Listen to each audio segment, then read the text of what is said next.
za maadili na kukifanya sasa kujiondoa rasmi kwenye uchaguzi. Jambo hili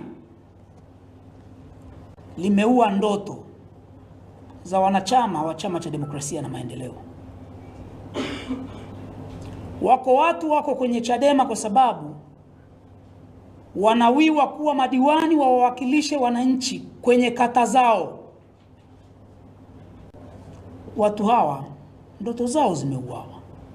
Wako akina mama wanawiwa kuwa madiwani wa viti maalum wakakiwakilishe chama na wananchi wao kwenye kata zao. Wakina mama hawa ndoto zao zimekufa.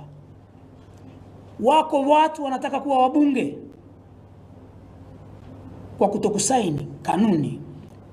Ndoto za watu hawa zimekufa mpaka mwaka 2030.